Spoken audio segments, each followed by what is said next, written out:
Muy buenas amigos, un nuevo reporte para esta semana de mercado. Vamos a analizar divisas, vamos a analizar materia prima, vamos a analizar también, por supuesto, los índices bursátiles, S&P 500, DAX, España, IBEX 35, pero también vamos a hacer la parrilla habitual de información macro, información geopolítica que te pone al día de cómo está el escenario económico y el escenario bursátil a nivel global, a nivel general. Este es el canal de Brújula de Mercados, el canal enfocado para traders y para aquellos que tienen inquietudes mundiales, ¿verdad?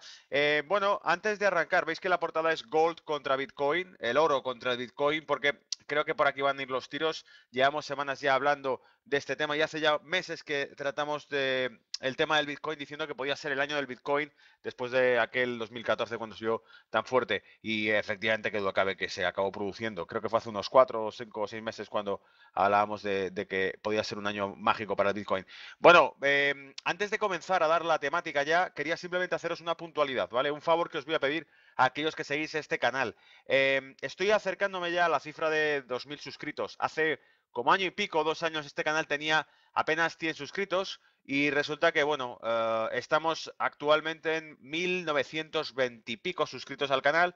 Así que primero que nada quiero agradecer a los que sois fieles, con los que suelo chatear a veces, nos escribimos mensajes durante la semana y demás, y que algunos os conozco ya en persona, sois amigos además de hace años, y otros tantos que no lo sois. Si estás viendo este canal y no estás suscrito, sí te agradecería que te suscribas, no con ningún objetivo lucrativo, sino sencillamente porque me supondrá una invitación a los compañeros y a los amigos que tengo más cercanos aquí en Londres alcanzar los 2.000 suscritos, ya que les prometí que, bueno, les invitaba a tomarse unas cuantas pintas aquí en el pub más cercano si alcanzaban los 2.000 suscritos antes de que terminase el año. Creo que vamos bien, pero sobre todo quiero pediros ayuda a los que os gusta el canal, a los que os gusta lo que voy creando y que le sacáis algo de utilidad, que os gusta el contenido para que lo compartáis, para que si conocéis gente que le interese este tipo de mercados, se lo paséis por WhatsApp, se lo paséis por Facebook, por donde sea, y que les invitéis a que se suscriban y a que seamos cada vez más porque es lo que realmente me mantiene a fuego.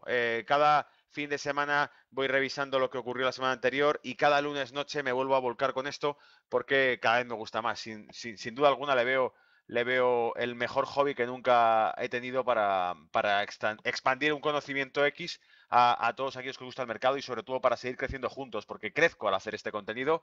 Me requiere trabajo, investigación y me doy cuenta que el esfuerzo merece la pena, porque primero porque lo valora la gente que te rodea y luego segundo porque además te obliga a estar al pie del cañón con el mercado semana a semana. Es un compromiso con uno mismo y un compromiso con aquellos que han depositado su confianza en lo que vas haciendo y que no quieres defraudarles. Vale, bueno, pues dicho eso, paso a las claves del mercado de esta semana, que fijaros son el escenario Europa contra Estados Unidos. Vamos a hacer sencillamente una matriz que he desarrollado para explicar cómo está Europa y cómo está Estados Unidos de la semana pasada hasta ahora, cuáles son los escenarios inminentes para esta semana que prevemos que pueden mover mercado y por qué lo van a mover o por qué creemos que lo pueden mover, ¿vale? Sobre todo porque nos centraremos en renta variable americana, renta variable europea, pero en el fondo de todo estará el euro dólar, porque como he dicho más de una vez en algunos de los cursos que hemos hecho en Barcelona, en Madrid, en Valencia, en Sevilla y en otras tantas ciudades, como he dicho más de una vez, el que sabe analizar los flujos monetarios, el que sabe analizar el flujo del dinero que está en las divisas y que está en la deuda, el que sabe analizar esos flujos sabe de sobra analizar renta variable. ¿Por qué? Porque el dinero se canaliza a través de las divisas y por lo tanto la evolución que tiene la renta variable depende mucho del flujo monetario que tienen los distintos tipos de divisas, ¿vale? Si seguimos el rastro del euro dólar, sabemos hacia dónde se mueve el dinero y sabemos entonces qué me interesa más, si comprar Volkswagen o comprar General Motors, así de sencillo, ¿vale? Bien, el segundo punto es el fútbol y la oferta monetaria. Os he traído un artículo que he leído por la mañana desde el móvil y he dicho, ahí va, si esto es una noticia económica. Y era una noticia deportiva, pero vais a ver por qué también es una noticia económica, ¿vale? Desinvirtiendo la burbuja de los bonos. Os he traído un artículo muy bonito, muy bueno, magnífico, de Infowars, que nos habla directamente de qué interés tiene alguien en comprar un bono que tiene un rendimiento negativo. Vamos a analizarlo y qué hay detrás, qué sentimiento hay detrás de ese comportamiento irracional que supone lo que hemos denunciado en más de una ocasión en Brújula de Mercados. La siguiente burbuja, el siguiente crack, la burbuja de los bonos. ¿Vale? El Bitcoin asustando al sistema financiero. Estamos viendo cómo el Bitcoin pone los pelos de punta a todos los medios de pago tradicionales que iban de modernos. Por ejemplo, PayPal, por ejemplo, Mastercard, por ejemplo, todos aquellos que en su momento trataron de hacerle sombra, ¿vale? Os recuerdo que hace ya unos años, cuando Julian Assange se atrincheró en la embajada de Ecuador aquí en Londres, hubo donaciones a su página web para darle financiación y bloquearon PayPal, Mastercard, Visa, creo, bloquearon los medios de pago en esta página web, corregidme si me equivoco. Recuerdo que la noticia era algo de este tipo y entonces lo que apareció fue la única opción de financiamiento era el Bitcoin. Y por eso Julian Assange hace unas semanas agradeció que se le bloquease en aquel momento la financiación porque gracias a eso ha ganado mucho dinero porque dice que entonces los Bitcoins que recibió valen mucho más ahora. Por lo tanto, el Bitcoin se supo, por decirlo así, rescatarle. ¿Vale? BRICS y los planes para un nuevo patrón oro. Aquí vamos a seguir con algo que se está cociendo a fuego muy lento en los últimos años, que es la recapitalización de oro que hace Asia. Y el cambio, atención lo que voy a decir, el cambio del eje económico y político del mundo. Se está dirigiendo hacia Asia, ¿vale? Lo llevamos comentando en Brújula en el Caos hace mucho tiempo y creo que es una realidad que cada vez vamos a ir viendo que se acerca más. Ese cambio de patrón, ese nuevo patrón oro, esa comercialización basada en oro a través de China y con una sede de un banco de arbitraje en Rusia, que lo que nos hace es entender que el eje del mundo se está moviendo de Estados Unidos hacia Asia, ¿vale? Y claro, Europa ahí va a tener que apañárselas. Europa y la próxima crisis política. Y esto es un último artículo que os traigo publicado por Zero Hedge, que nos habla de cuál será la próxima crisis política que se avecina en Europa. Viene a decir algo así como, olvídate del Brexit, olvídate de Cataluña, el problema va a venir en Centro Europa, ¿vale? Y se pone bastante interesante el artículo, lo veremos ahora. Venga, no me enrollo más y vamos directamente al grano, al tema. Escenarios de la Unión Europea y Estados Unidos. Os he puesto zona euro y zona Estados Unidos que sería zona dólar, ¿vale? Situación macro. Vamos a ver qué ha ocurrido durante la semana anterior. Confianza empresarial alemana en máximos históricos en noviembre. Aumento de inversión empresarial. Acordaros, hace ya unos cuantos meses publicábamos que uno de los problemas que tenía la economía alemana era exceso de ahorro. Ya ves tú el problema porque lo que tendría que hacer era canalizarlo hacia la inversión. Y ahora vemos cómo después de esos meses la inversión repunta en Alemania. Inversión empresarial aumentando y aumentando las exportaciones trimestrales pese a que el euro está más fuerte que el dólar. Alemania, también lo dijimos hace unas semanas, quizá mes y pico, Alemania es una locomotora brutal. O sea, la economía alemana ahora mismo tiene una tasa de paro por debajo del 4%, una tasa de crecimiento que ya quisieran muchos, una tasa de inflación bastante controlada. Entonces se ve que hay mucho más estímulo económico en Alemania que en el resto de Europa y que los bonos alemanes pues muestran clarísimamente la confianza que hay en la economía alemana frente, por ejemplo, a los bonos norteamericanos, que tienen bastante más volatilidad y una tasa de tipos bastante más plana. Si te perdiste esta lección, pásate a los vídeos anteriores porque verás cómo explicábamos la curva de tipos de Alemania contra la de Estados Unidos, ¿vale?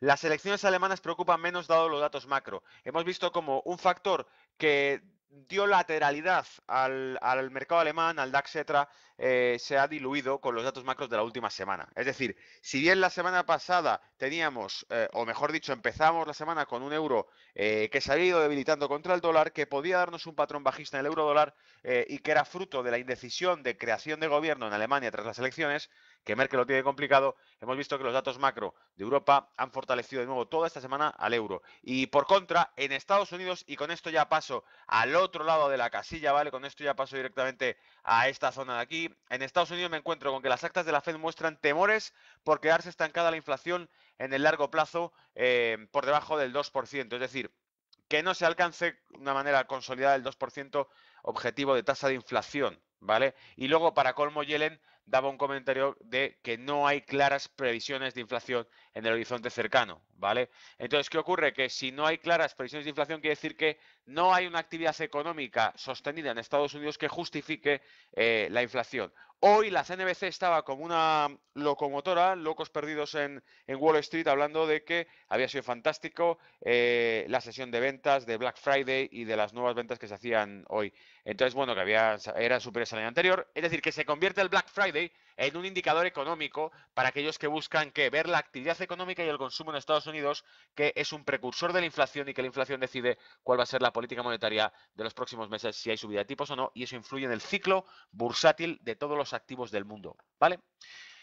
Bien, entonces para esta semana lo que me voy a centrar es sencillamente que el jueves tengo la tasa de desempleo de Alemania y la tasa de IPC de Europa. Este es muy importante, la tasa de IPC de Europa, porque al fin y al cabo me dice cuáles son las perspectivas de inflación, sí, pero en este caso para Europa, y eso determinará la política monetaria que haga el Banco Central Europeo y que, sin duda alguna, si nos saliese, aquí toman nota los novatos, una tasa de IPC peor de la esperada en Europa, entendemos entonces que la inflación en Europa no termina tampoco de consolidarse y que entonces es difícil que el euro siga fortaleciéndose. Y entonces veríamos que una tasa de IPC peor de la esperada haría que el euro dólar volviese a caer.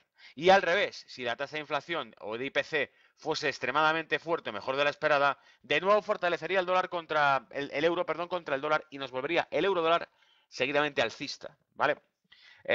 Miércoles tenemos también, eso es el jueves, el miércoles tenemos el PIB trimestral norteamericano y el discurso de Yellen, ¿vale? Entonces, ¿qué ocurriría? Quizá en este caso un PIB trimestral positivo empujaría el dólar para arriba, aparte del SP que ya está rompiendo máximos para variar. El discurso de Yellen fuese algo más concreto, más específico y más duro, lo que nos daría sería un fortalecimiento del dólar que empujaría el euro dólar hacia abajo, que nos daría, por ejemplo, quizá movimientos fuertes, por supuesto, porque son positivos en Estados Unidos, en la bolsa norteamericana, pero además en Europa, quizá en este caso, por ejemplo, Alemania u otros mercados también se viesen favorecidos porque significaría que sin haber ocurrido nada malo en Europa, el euro se volviese más barato contra el dólar y por lo tanto significase una especie de rebajas en el mercado europeo. Por lo tanto, entraría más compras en Europa, ¿vale? Y bueno, dicho esto, creo que está bastante explicado, o sea que ya lo conocéis la mayoría y nada, estar pendiente de esto. Paso a la noticia que decía del fútbol y deportiva. Fijaos, delantero del Nápoles, 28 millones de euros ya no significan nada para nadie. Dries Mertens, delantero estrella del club italiano Nápoles y uno de los máximos anotadores actuales de la Serie A de este país, ha traído la atención de varios clubes internacionales tras la revelación de que el monto de la cláusula de rescisión de solo 28 millones de euros, 30 millones de dólares, el belga puso en relieve la estratosférica escala de los traspasos de futbolistas luego de considerarse a sí mismo como una ganga para los equipos interesados en ficharlo, entre ellos el Manchester United, el Chelsea y al menos un club chino. ¿Dónde encuentras otro jugador que marcó 28 goles de Serie A y que valga 28 millones? Pregunta Martens en la entrevista con el diario belga Het Laatste Nieuws. Bueno, ahí la pronunciación belga no se me da muy bien. 28 millones de euros eran una cantidad decente hasta que Neymar se mudó del Paris Saint-Germain. Ahora las personas tratan 28 millones como si no significasen nada, aseveró según cita Fútbol Italia. Bien, ¿por qué esta noticia aparece en un blog como el nuestro, un videoblog en YouTube que va de mercados financieros? Porque es otra prueba más de que todo necio confunde valor con precio, como decía el refrán. Todo necio confunde valor con precio. Es decir, vivimos una época no de inflación, porque no se producen las variables macroeconómicas reales, no vemos un incremento excesivo del consumo, ni tampoco vemos un incremento excesivo de la inversión con tasas de interés como están, que habría sido el comportamiento natural. Eso no ocurre, pero lo que sí ocurre es que se desvirtúa el valor de ciertos activos porque resulta que la masa monetaria es tan monstruosa, años después de la crisis de 2008, es tan gigantesca y tan monstruosa que distorsiona el valor de los activos reales. Y en este caso es tan subjetivo el valor de lo que estamos hablando que entonces ya los 28 millones de euros, que a lo mejor hace 5 o 10 años significaban una cifra muy relativa y muy importante, acaban perdiendo significado por la inmensa liquidez que inunda el mercado interbancario, porque los rescates bancarios se traducen en miles de millones de euros, cuando hace tan solo unos años, en 1998, el primer rescate financiero de la época moderna, que era el ETCM, se hizo con 4.000 millones. Hoy en día ascienden en Estados Unidos a cifras de trillones las inyecciones que ha hecho la Reserva Federal en el mercado para mantenerlo a flote, ¿vale? Y paso a la siguiente noticia que nos trae Infowars, que está bastante entretenida. Dice, why are people buying bonds with negative yields? ¿Por qué la gente está comprando bonos con tasa de interés negativa? He hecho la traducción de la noticia para que la entendáis todos los que seguís el canal. Ayer una empresa parisina con calificación triple B, es decir, cuasi chatarra, emitió 500 millones en pagarés a 3 años con un rendimiento del menos 0,026%. La empresa de servicios públicos Viola Environment S.A. es una de las pocas empresas de bajos ingresos valuada en triple B e inferior por Standard & Poor's con una deuda a plazo fijo reembolsada en 3 años o más y que cotiza rendimientos inferiores a cero en euros. Hemos sido salpicados con tantos absurdos ya nada parece absurdo, aunque puedes estar seguro de que cuando la gente mira hacia atrás en este periodo se preguntará, ¿qué estaba pasando?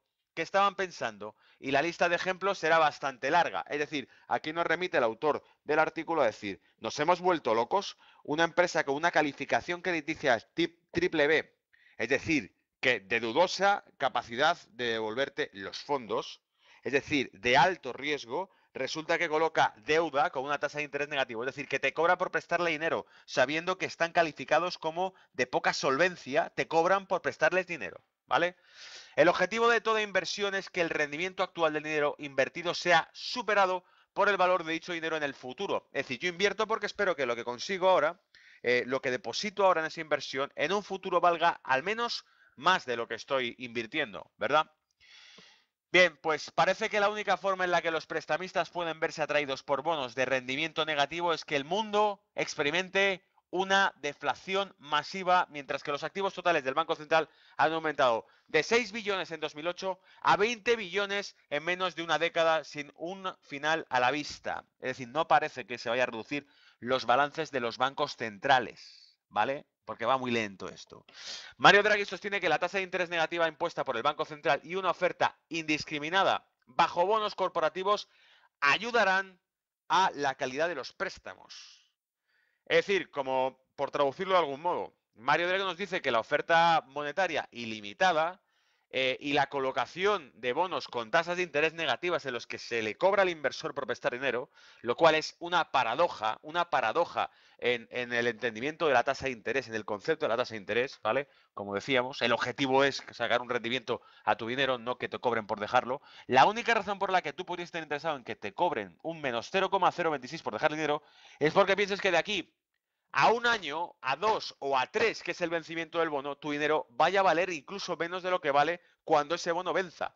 No sé si lo entendemos, pero utilizamos el bono como si fuese un paracaídas y decimos, si de aquí a 3 años ha caído el valor del dinero porque el ciclo se resiente, con ese bono al menos me garantizo que valdrá menos un 0,026% y no menos un 2%, menos un 5%, porque sigue aumentando la cantidad de dinero que circula y porque cada billete valga menos. Ojo, porque esto está muy relacionado con el Bitcoin y toda la fiebre que está habiendo de criptomonedas y como contábamos hace una semana o dos en el videoreporte anterior o el previo, decíamos un millonario de Estados Unidos que nos hablaba de que, aseguraba él, de aquí a 5 años, el dinero fiduciario, el dinero de papel o el dinero oficial de los bancos centrales no valdrá nada, ¿vale? Y bueno, dejo esto y paso a otra noticia más. Bitcoin soars above 9,000, hits the new all-time highs on boards of Asian buying. Y nos viene a decir que supera los $9.000 el Bitcoin.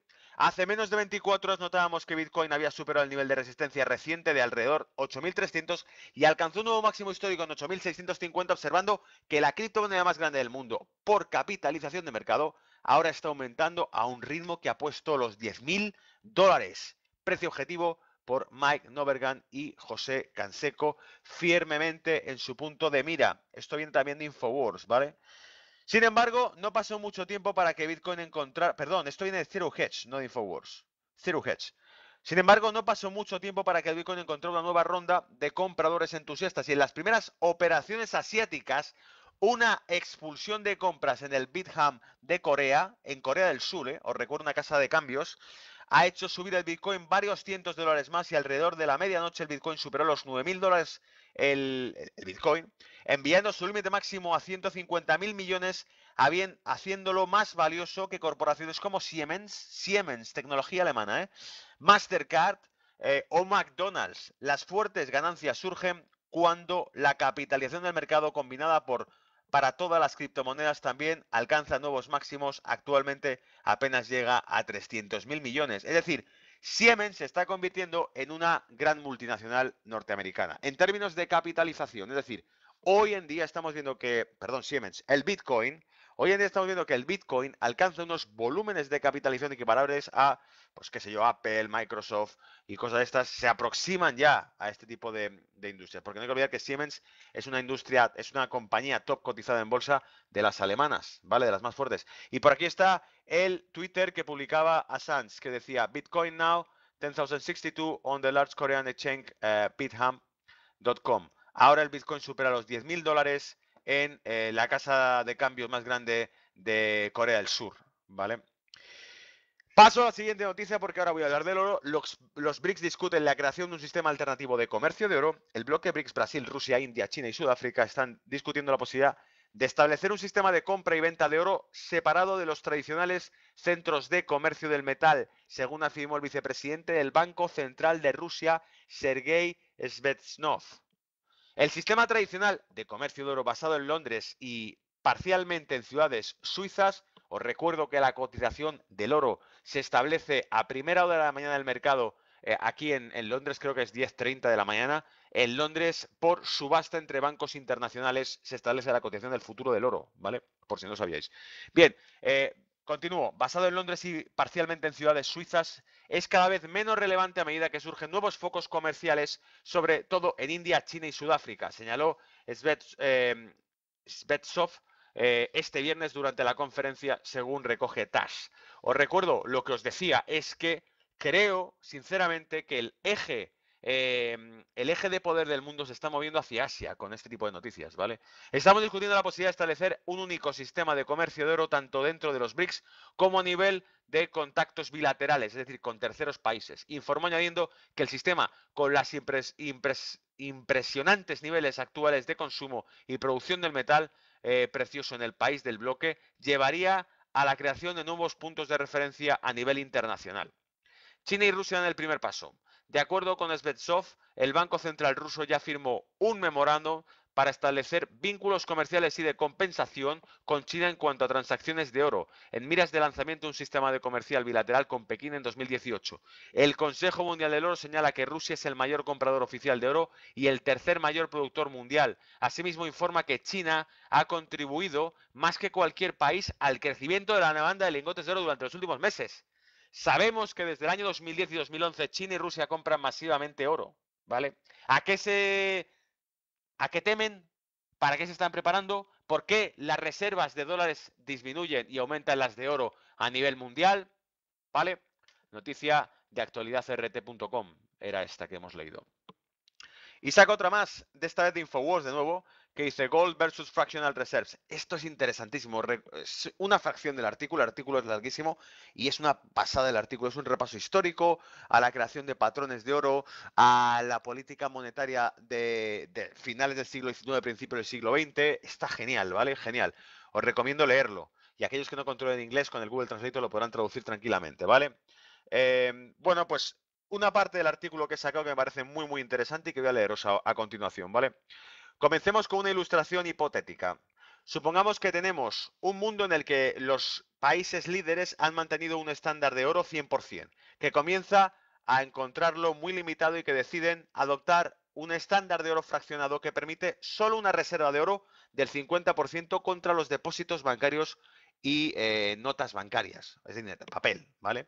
Los bancos ahora de repente son libres de extender más crédito. De hecho, pueden extender el doble de crédito que antes. Anteriormente, suponiendo que fuesen prestados, tenían que esperar hasta que se pagara un préstamo antes de poder extender otro préstamo de tamaño similar. Ahora pueden seguir extendiéndolo más préstamos hasta que el total sea el doble. Es decir, has pasado de tener una reserva del 100% a tener una reserva del 50%. Te dejan duplicar el crédito que puedes emitir como banco. El nuevo crédito, más la competencia, hace que bajen las tasas de interés. Como se presta más y todos los bancos pueden prestar más, hay más dinero disponible y por lo tanto la tasa de interés baja. Os estoy explicando más o menos un poco el razonamiento de esto, aunque algunos ya lo entenderéis de sobra. La tasa de interés más baja tiende a más empresas pedir prestado, por lo que menores costos de endeudamiento hacen que más proyectos parezcan rentables de lo que parecían de lucrativos antes. Es decir, como el crédito está más barato, ahora sí me planteo que quizá puedo hacer dinero con este negocio, con este otro, porque me cuesta menos pedir el dinero prestado, ¿vale? Disminuye los costes financieros, que se viene a decir. El crédito aumenta, los proyectos aumentan y hay un boom, ¿vale? Expansión de la oferta monetaria genera que una expansión de qué? De la inversión. Y la inversión es en trabajo o en capital. Aumenta el empleo o aumenta la inversión en capital. Entonces, reducir el requisito de reservas de oro del 100% al 50% parece haber sido un gran éxito. ¿Pero lo tiene? Para otras consecuencias han seguido además de lo que acabamos de describir. La producción se ha estimulado hasta cierto punto al reducir el requisito de reservas, pero la producción no se puede aumentar casi tan rápido como puede ser el crédito. Es decir, yo puedo prestar el doble, pero eso no quiere decir que la producción sea el doble de manera inmediata. Quizá en un futuro, quizá en 2 años, quizá en 1 año, quizá en 5, según invierten en capital, pero no inmediata. ¿Vale? Esto es importante. Entonces, como resultado de aumentar la oferta de crédito, la mayoría de los precios prácticamente se han duplicado. Es decir, los precios sí suben de manera inmediata, porque como la producción no va a aumentar, no hay más productos en las tiendas, pero sí hay más dinero para comprarlos, aumenta la inflación. ¿Vale? En 2 ocasiones el crédito no hace el doble de trabajo que antes, porque cada unidad monetaria ahora tiene, por así decirlo, solo la mitad de trabajo que antes. Es decir, esto es una traducción literal. Lo que viene a decir es que el valor que tiene cada unidad monetaria ha disminuido, es la mitad, porque hay más dinero en circulación, ¿vale? No ha habido magia. La supuesta ganancia de duplicar la cantidad nominal de dinero ha sido una ilusión. Y esta ilusión ha sido comprada a un precio. La reducción de reservas de oro requeridas al 50% ha permitido a los bancos duplicar el volumen de crédito. Pero a medida que comienzan a acercarse incluso al nuevo límite de crédito, los nuevos créditos disponibles escasean. Algunos bancos deben esperar a que se cancelen los préstamos anteriores antes de que puedan otorgar los nuevos. La tasa de interés sube por la escasez que se está produciendo. Se deben abandonar proyectos nuevos, así como algunos proyectos incompletos que ya se habían lanzado. Se produce entonces una recesión e incluso un pánico financiero por escasez de liquidez, ¿vale?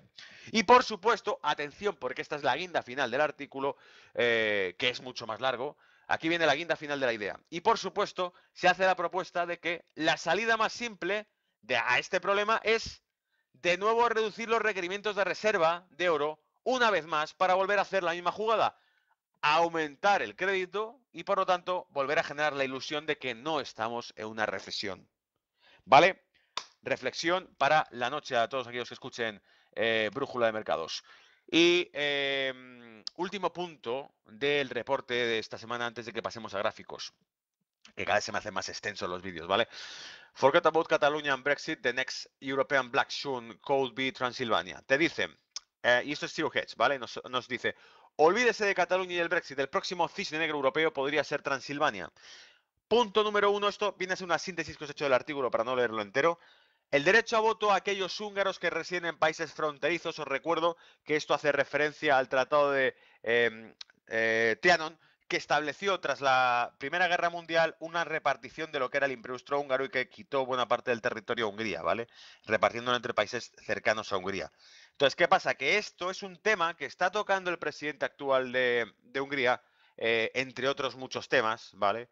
Que ahora veremos además a quién tiene enemigo este señor, y que enlazamos con el vídeo reporte de la semana pasada, ojo. Bueno, pues este es uno de los temas que está tocando este señor y que nos deja entrever que las elecciones que van a ser entre abril y mayo de 2018 de Hungría pueden ser polémicas para Europa, ¿vale? Claras referencias a los derechos de las minorías húngaras que residen en Rumanía. Eso ya provocó el descontento de Rumanía, que ha protestado más de una ocasión contra este señor, porque decía que hacía referencias a las minorías húngaras. Hay como 1,4 millones de húngaros en territorio rumano. ¿Por qué? Porque en Hungría cedió parte del territorio que tenía Rumanía, entre otros países, ¿vale? Tras la Primera Guerra Mundial. Tras el Tratado de Trianon, que se hizo además con Versalles, ¿vale? Con el Tratado de Versalles, al final de la Primera Guerra Mundial. Expresidente de Rumanía llegó a solicitar el cierre de la embajada de la embajada húngara, ¿vale? Y como comentario más que cita Zero Hedge, el portal Zero Hedge nos comenta: Reconnect Hungary es un programa para jóvenes en Estados Unidos y Canadá de ascendencia húngara, de estudio de las raíces húngaras en Transilvania. Es decir, que es un programa al que se puede suscribir cualquier joven con ascendencia húngara, que le permite ir allí a estudiar los orígenes de los húngaros en territorio, ¿vale? Entonces nada, bueno, lo tenemos por aquí. The next Hungarian parliament elections will be held in April and May 2018. Pues según Zero Hedge, dicen que esto será el siguiente bombazo que golpeará políticamente Europa, ¿vale? El tema de Hungría. ¿Y por qué Hungría someterá a consulta el plan de refugiados de Soros? Porque Hungría no es la primera vez que ha llevado la contraria a la política europea. Es decir, lo he dicho en más de una ocasión, sabéis cuál es mi opinión sobre esto. Europa dictamina desde Bruselas una política que tendrá que unificar a todos los estados y por eso a veces las medidas de Europa son casi contraproducentes para la propia economía. Porque un país que se recupera económicamente no tiene por qué seguir las órdenes de un mando político extranjero. Y en este caso vemos como países del centro de Europa de repente se vuelven complicados de gobernar con esta política bueno, de que sea un macroestado el que te diga lo que hay que hacer. Hungría someterá a consulta el plan de refugiados de Soros. Atención con esto porque Soros, os recuerdo, el magnate, George Soros, el magnate que se hizo multimillonario especulando con la libra cuando Reino Unido abandonó la tasa de conversiones fija que se estableció con los países europeos para el nacimiento del euro, ¿vale?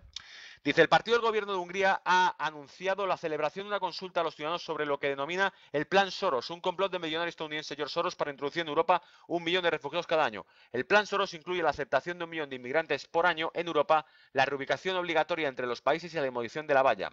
Ha explicado Lajos Cosa, líder del grupo parlamentario del gubernamental Fidesz, y tal como ha informado la agencia MTI. Por el momento se preguntará por las preguntas de esta consulta y cuándo sea probable, aunque es probable que arranque con la campaña electoral de las elecciones generales que se celebrará en la primavera de 2018. El gobierno húngaro habla desde hace mucho tiempo de la existencia del Plan Soros para inundar la Unión Europea de inmigrantes y repartirlos a la fuerza por todos los países socios. Según Cosa, la política migratoria de la Comisión Europea es una prueba de que se está ejecutando el Plan Soros. El millonario estadounidense de origen húngaro ha sido elevado por el gobierno húngaro a la categoría de enemigo público número 1. Ha llegado a colocar carteles en las calles dentro de una campaña contra él. El primer ministro Víctor Orbán ha defendido la idea de que una democracia iliberal frente al proyecto de sociedad abierta de Soros y su fundación Sociedad Abierta. ¿Vale?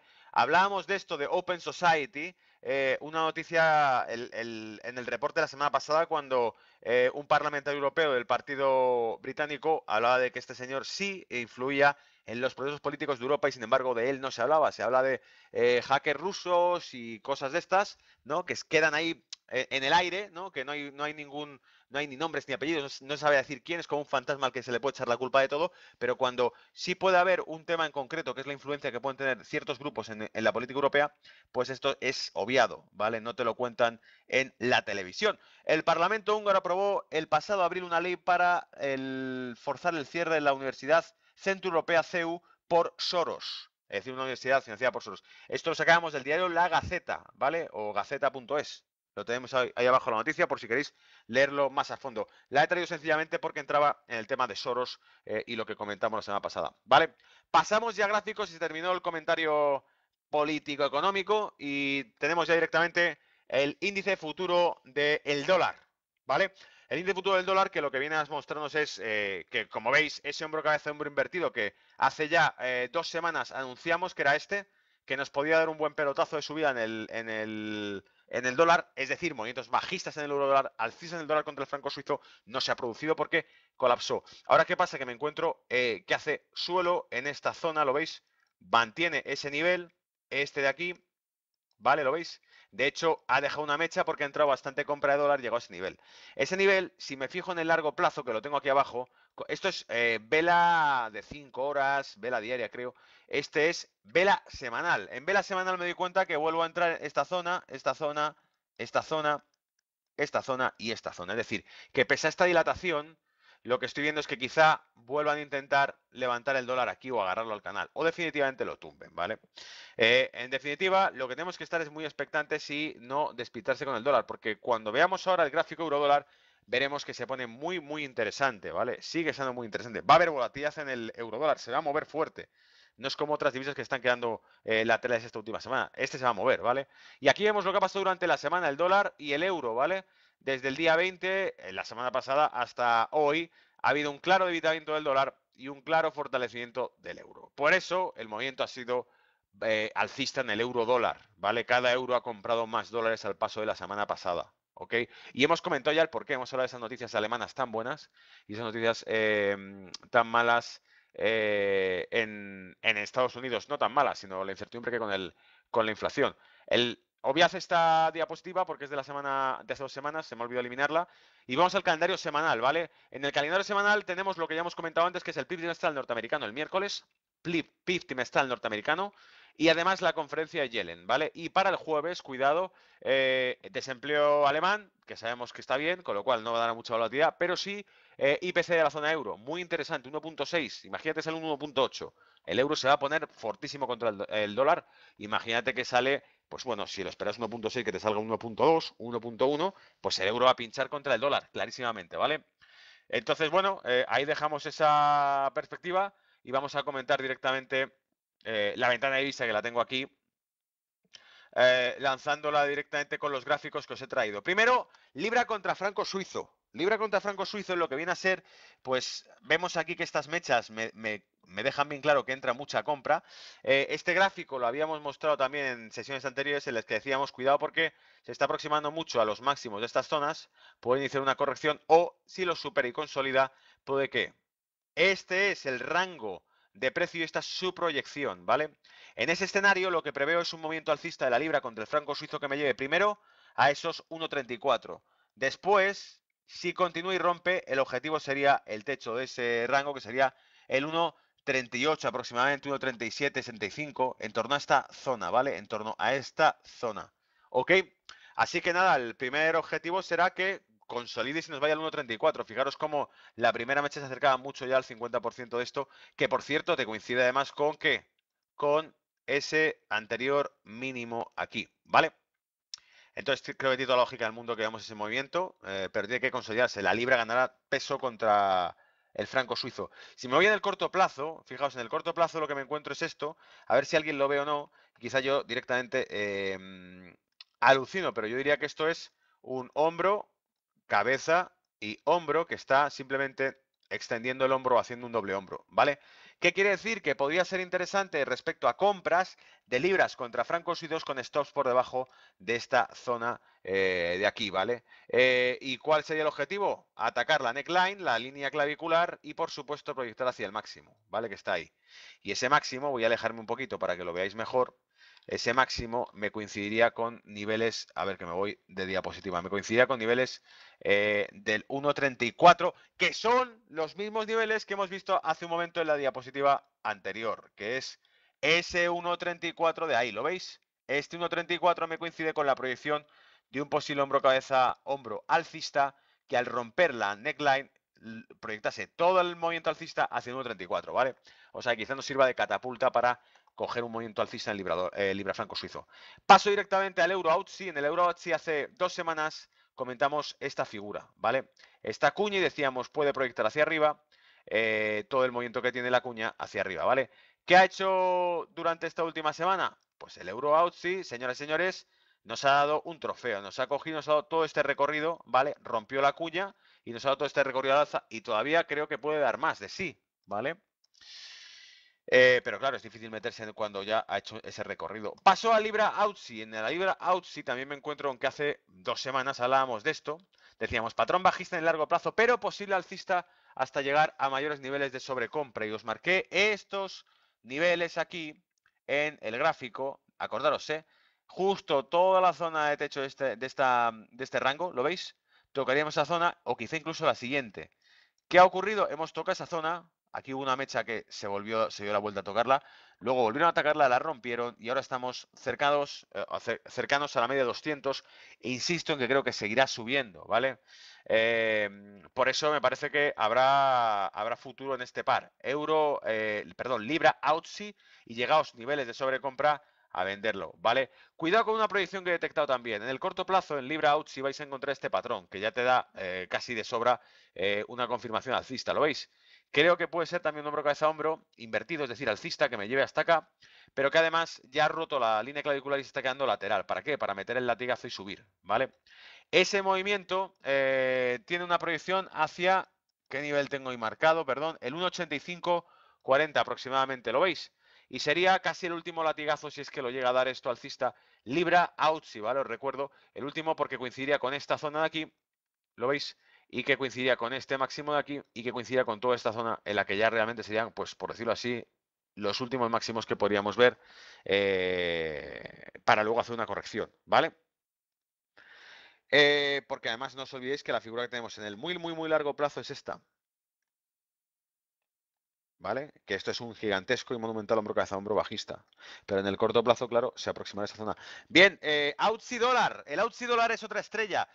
Si bien el euro dólar durante la semana anterior no nos ha dado el movimiento bajista que esperábamos, ahora veremos el euro dólar para finalizar en divisa, el Aussie dólar sí nos ha dado esa compensación, ¿vale? Más de una vez os hablo en estos videoreportes de lo que llamo seguros, coberturas, ¿vale? En cuanto a una divisa. Creo que el dólar se fortalecerá contra el euro en el mediano plazo y creo que después vendrá un debilitamiento claro del dólar para los próximos 1 o 2 años, ¿vale? Entonces, ¿qué ocurre? Que ahora busco ese fortalecimiento y me doy cuenta que si fracasa en el euro dólar, resulta que en el Aussie dólar me encuentro con que gano movimiento. Es decir, el debilitamiento que ha habido del dólar la semana pasada por las palabras de Yellen y por las actas de la Reserva Federal, por la falta de certidumbre en la inflación en Estados Unidos, hacen que el dólar se debilite y que el Aussie, que había caído mucho la semana anterior, recupere terreno. Por eso, desde la semana pasada hasta ahora, hemos sacado un buen impulso alcista y por eso este gráfico también se ha merecido el trofeo, ¿vale? El trofeo que le hemos puesto de que hemos conseguido arrancar y no es nada porque, os insisto, que este gráfico tiene, aparte esa cuña que tenemos ahí vista, ¿vale? Este gráfico tiene como objetivo que yo creo que canalizar en un movimiento alcista hacia la media de 200, ¿vale? Hacia este 50% de aquí. Por lo tanto, yo he estado alcista esta semana en este par y lo que iba perdiendo en ese movimiento alcista del eurodólar, porque soy bajista en eurodólar, me lo ha ido dando el Aussie dólar, ¿vale? Y paso directamente al eurodólar y me encuentro con, los lo he puesto en diferentes colores, dos rangos laterales, ¿vale? Primero estos hombros que están dentro de unos rangos, ¿vale? Y luego la cabeza de este hombro, cabeza, hombro que anunciamos este tiempo, que está en otro rango. Casualmente hay simetría, la longitud es la misma en ambos casos, pero además os pongo en verde estas tendencias, ¿vale? ¿Lo veis? Ese ángulo de inclinación que tiene el precio. Estoy viendo que efectivamente se producen correcciones en este ángulo de inclinación y por lo tanto creo que este es el ángulo de inclinación en el cual está entrando la corrección, ¿lo veis? ¿Hacia dónde voy a dirigir? Primero a la base de este movimiento, que es el 1,18, pero luego al 50% si es que sigue cayendo, que sería en torno al 1,1790, ¿vale? Casi una figura y pico entera de caída. Y luego, pues ocasionalmente el siguiente nivel sería 1,17 a secas y vuelta a empezar, porque ahora tendríamos una neckline que ya no estaría tan definida en esta zona, sino que estaría más bien definida en esta otra zona, ¿vale? Hacia la media de 200, el toque que se podría bajar pues en torno al 1,15, 1,1550, en torno a esa zona, ¿vale? Pero insisto, para mí este gráfico sigue mostrando un patrón bajista en el euro dólar, pese a que muchos han visto este otro patrón. Hombro, cabeza, hombro invertido, con algunos lo he comentado esta semana, alguno de vosotros lo ha comentado conmigo esta semana, y te lanzaría para arriba, es posible, sí, pero yo creo que si este patrón bajista no lo han respetado y lo han levantado, ¿vale? Habiéndose roto, lo levantan, pues este con más razón lo pueden tumbar, ¿vale? Porque es más pequeño, tiene menor envergadura, ¿ok? Y con esto salto ya a la renta variable. Renta variable y me voy a SP500, muestro que una vez más y para no variar sencillamente el SP está por las nubes, los 2.600 puntos que teníamos de objetivo hace semanas se cumplen, se superan y creo que ahora nos toca pues otra proyección, ¿vale? El 50% de ese movimiento y sigue subiendo y vete para arriba porque esto pues bueno, no parece que tenga tampoco visos de ir a terminar. Fijaros la inclinación de las medias de 200 y de 55, brutal. Si me voy al corto plazo me encuentro además con esto, que no sé, insisto, cosas mías o no, yo creo que esto es un patrón, ¿vale? Alcista. Yo creo que es un patrón alcista y que me lanzará al 26, 15, 26, 10 el SP500, ¿vale? Hemos estado ya en el 26.07 y creo que lo veremos en el 26.15, ¿vale? Bien, me voy a Alemania y en Alemania me encuentro de nuevo, pues el DAX sencillamente lateral con el tema de Merkel y de los pactos que quiere establecer. Se le ha caído el Partido Liberal y ahora tendrá que hacerlo con grupos pequeños. Y como se complica la cosa, pues bueno, ha habido ya algún político alemán que le ha dicho que para gobernar mal es mejor no gobernar. Por lo tanto, sugieren que se pudiesen convocar de nuevo elecciones o que pudiese renunciar y hacerlo otra coalición el gobierno de Alemania. Creo que sencillamente estamos bien, Alemania está fortísima, veis cómo al mercado realmente le importa poco eso, no se desploma pese a todo, pese a que esté en piloto automático el gobierno alemán, y creo que los 13.000 puntos nos aguantan bien, incluso por debajo de eso, 12.950, 12.900, 12.850, son zonas de soporte claras para el recorrido que te puede dar Alemania, que sigue teniendo un patrón muy muy fuerte alcista, ¿vale? Y con esto me voy al IBEX 35, perdón, y finalizamos ya y me voy a casa a dormir, ¿vale? Tengo el IBEX 35 con una tendencia bajista clara. Fijaos cómo llevamos semanas hablando de él, de este canal bajista que sigue agarrándose aquí con unos siguientes, ¿vale? A los 10.000 puntos, a no perder los 10.000 puntos. Rondamos en todas las sesiones desde hace 1, 2, 3, 4, 5, 6, 7, 8, 9, 10, 11 o 12 sesiones. Rondamos los 10.000 puntos siempre y de ahí nos salimos, ¿vale? ¿Qué ocurre? Que la media de 200 nos está haciendo ahora de techo y o hay un estímulo claro o la media de 200 acabará cargándose el patrón y el IBEX 35 corregirá, lo cual significa malas noticias para España, ¿vale? Sin ir más lejos, algún detonante a nivel de noticias que, pues yo que sé, un dictamen que emita el gobierno de Bruselas, de que, yo que sé, cualquier historia de estas de Cataluña y que hacen que nos empujen a los 9.600 el IBEX 35, ¿vale? Y después de ese nivel, pues los 9.250. Pero en principio en 9.600 se encontraría con qué?